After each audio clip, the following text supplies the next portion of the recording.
Hey guys, welcome back. And आज हम जिसके बारे में बात करने वाले हैं वो होगा बैलेंस शीट का टॉपिक, कि कैसे हम एक कंपनी की बैलेंस शीट को रीड कर सकते हैं इन अ वेरी फन वे। उसे कनेक्ट करेंगे with the PNL statement and उस पर थोड़ा कंपनी के पर्सनल डेटा को हम लोग मिक्स करेंगे एंड उसकी कंपनी की एग्जैक्ट वैल्यूएशंस क्या निकल के आ सकती है उस पर हम बात करेंगे। तो हम स्टार्ट करेंगे आज एक ऐसी कंपनी के बारे में जिसमें मैं खुद इन्वेस्टेड हूँ। एंड कंपनी का नाम है दीपक फर्टिलाइज़र। इसको एज अ केस स्टडी हम लेंगे। एंड कोई भी मतलब ये कंपनी बिल्कुल भी बाय और सेल रिकमेंडेशन के लिए रिकमेंडेशन नहीं है मेरी साइड से। ये सिर्फ एक केस स्टडी की हम लोग केस स्टडी की तरह रहेगा ताकि हम लोग कुछ न्यूज़ सीख सके इसके बारे में, right.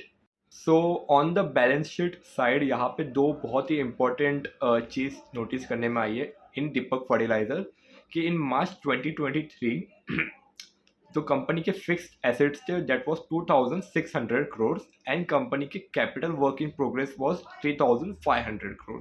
Now what is capital work in progress? Let's say आप एक बिजनेसमैन हो एंड आपने एक बिल्डिंग बना रहे हो। तो बिल्डिंग बन रही है तो वो कैपिटल वर्क इन प्रोग्रेस, आपका कैपिटल उसमें अभी तक रन हो रहा है।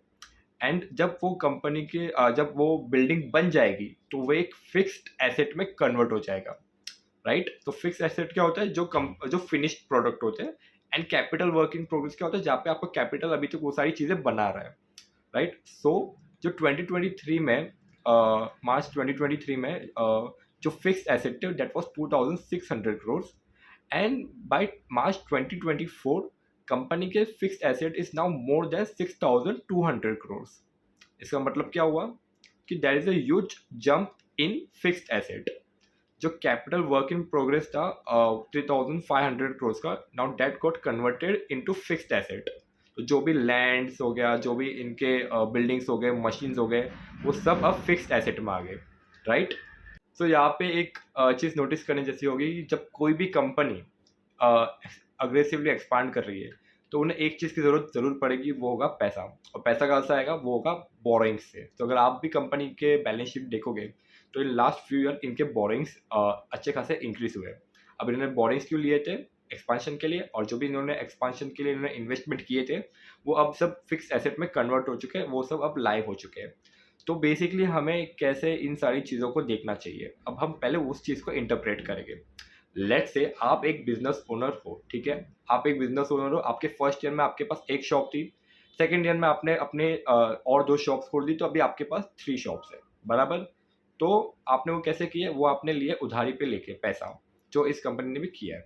अब अगर आपने दो आपके तीन शॉप हो चुके हैं तो क्या ज़रूरी है कि आप इसे पैसे कमाएं? आप लॉस नहीं कर सकते?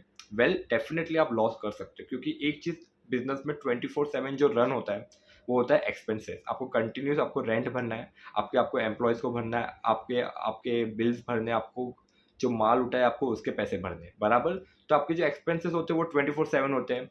आप पैसा कब कमाते हो? जब वहाँ पे एक डिमांड होती है आपके प्रोडक्ट्स की, बराबर।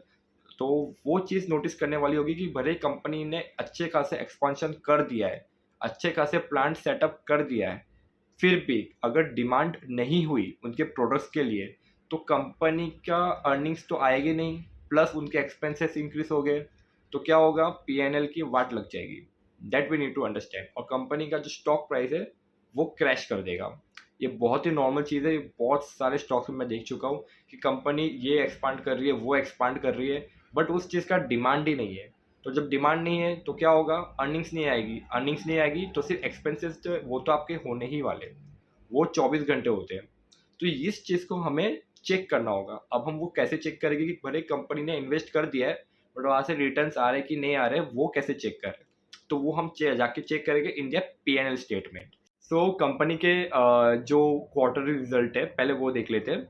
सो अगर आपने देखा रहेगा सितंबर 2024 में कंपनी के अर्निंग्स से 200 करोड़ के आसपास, which was 63 crores in September 2023. So there is more than a double, 100% से भी ज़्यादा, और आई गेस उससे भी ज़्यादा, ऑलमोस्ट 200% का there is a jump in net profit. Yes, net profit. Plus company के जो ऑपरेटिंग प्रॉफिट मार्जिन थे in September 2023 it was only 12%, which is now 18% in September 2024.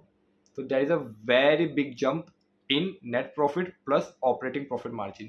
तो जब ऑपरेटिंग प्रॉफिट मार्जिन बढ़ता है 12 से 18%, you need to know one thing कि company definitely कुछ तो डिफरेंट कर रही है, तब जाके ही इतना बड़ा जंप आया है ऑपरेटिंग मार्जिन्स पे। और जो नेट प्रॉफिट है वो 63 करोड़ से ऑलमोस्ट 200 करोड़ हो गया। So that is a very big jump in net profit as well. तो क्या चीज़ हमें नोटिस में आई कि जो भी इन्होंने फिक्स एसेट किए थे वो सब अब कॉन्ट्रीब्यूट कर रहे हैं इन दियर अर्निंग्स, राइट। प्लस इनके मार्जिन भी बहुत इंप्रूव हो रहे हैं। तो ये हमने लिंक्ड किया है इनके बैलेंस शीट को पीएनएल के साथ। अब क्या समझ में आ रहा है कि लेट्स से आप एक ऐसी कंपनी को देख रहे हो जिसके पास अच्छे खासे इनके इन्वेस्टमेंट से रिटर्न्स आ रहे हैं, प्लस कंपनी के मार्जिन इंप्रूव हो रहे हैं, कंपनी के अर्निंग्स सुपर डिलीवर कर रहे हैं। तो जब ऐसी चीज़ें होती है किसी भी कंपनी के अंदर, तब मार्केट उसमें बहुत ही इंटरेस्टेड हो जाता है। सो अब हम इनके बैलेंस शीट को पीएनएल के साथ कोलैब करके देखें तो कंपनी ने जितने भी इन्वेस्टमेंट किए थे वो सारे के सारे इनके पीएनएल में रिफ्लेक्ट हो रहे हैं। कंपनी के इन्वेस्टमेंट से पैसा बन रहा है, मतलब कंपनी के जो प्रोडक्ट्स है, जो भी इनके इन्वेस्टमेंट है, उन सब की बहुत ही ज़्यादा डिमांड है। And that is the reason कि कंपनी के रेवेन्यू इंक्रीज हो रहे हैं, कंपनी के प्रॉफिट इंक्रीज हो रहा है और कंपनी के मार्जिन इंप्रूव हो रहा है। तो जब ये तीन चीज़ें इंप्रूव हो रही है तो कंपनी का स्टॉक प्राइस ऑटोमेटिकली परफॉर्म करते हुए आपको दिख ही जाएगा। बट इन दोनों को छोड़ के भी यहाँ पे दो तीन चीज़ें और भी हो रही फॉर द दीपक फर्टिलाइजर कि कंपनी कमोडिटी से स्पेशलिटी में जा रही है। एंड ये इनके मार्जिन में हमें दिख रहा है कि अगर कोई कंपनी 12% का मार्जिन सीधा 18% जा रही है, मतलब कंपनी के पास प्राइसिंग पावर आ रही है। एंड उसी की वजह से कंपनी ने प्रॉमिस भी किया था कि वो कमोडिटी से स्पेशलिटी पे जा रहे हैं, मतलब they are walking the talk, वो जो बोल रहे हैं वो करके बता रहे हैं।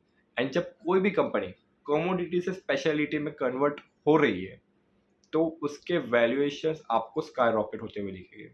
कंपनी के आई गेस ऑलमोस्ट 13 का पी था इन आई गेस नियर अप्रैल और मई, आज वो 24 का पी है, राइट। सो कंपनी को एक्चुअली एक प्रीमियम वैल्यूएशंस मिल सकते हैं अगर ये 24 का पीई 30 पे चला जाता है विद द करंट ईपीएस। तो कंपनी का stock price should be around 700 to 1600 के आसपास। ये एक एस्टिमेट है, ज़रूरी नहीं है कि ऐसा ही हो, बट एक बुल के सिनेरियो हम अज्यूम करते हैं राइट क्योंकि हमारा काम है एज एन एनालिस्ट कि हम हर एक चीज़ को एक प्रोबेबिलिटी के तरह देखें, ना कि ये होना ही चाहिए, ये शायद ना भी हो। एनीवेज, जो भी हो रहा है कंपनी के पास, कंपनी की वैल्यूएशन इंक्रीज हो रही है, कंपनी का नेट प्रॉफिट इंक्रीज हो रहा है, कंपनी के रेवेन्यूज इंक्रीज हो रहे हैं, कंपनी के प्रॉफिट मार्जिन भी बहुत ही हेल्दी हो गए। चारों के चारों पैरामीटर्स बहुत ही स्ट्रॉन्ग है फॉर द कंपनी। एंड अब हमने इनके जो भी, तो अब हमें समझ में आया कि कैसे बैलेंस शीट को रीड किया जाता है in a very different way and उसे कंपेयर किया जाता है विद द पीएनएल। एंड जब ये दोनों चीज़ें बहुत ही अच्छे से कोलैब कर देती है तो इनके वैल्यूएशंस पे आपको ऑटोमेटिकली रिजल्ट्स दिखने चालू हो जाएंगे। सो आज तो हम सिर्फ इनके PNL, balance sheet and valuations पे हम लोगों ने बात किया है, बट जो अंदर का माल मसाला है उसके लिए आपको पार्ट 2 के रुकना पड़ेगा क्योंकि माल मसाला थोड़े से इन डेप्थ जाके ही आपको समझ में आएगा, ना कि ऊपर ऊपर से। कोई भी चीज़ हम कोई भी चीज़ हम एनालिसिस करते हैं तो उसमें थोड़ा सा इन डेप्थ होना बहुत ही इंपॉर्टेंट है। ऊपर ऊपर से करोगे तो आप कभी किसी भी स्टॉक को होल्ड नहीं कर पाओगे for a period of time. So I hope you guys like this video and बस that's it.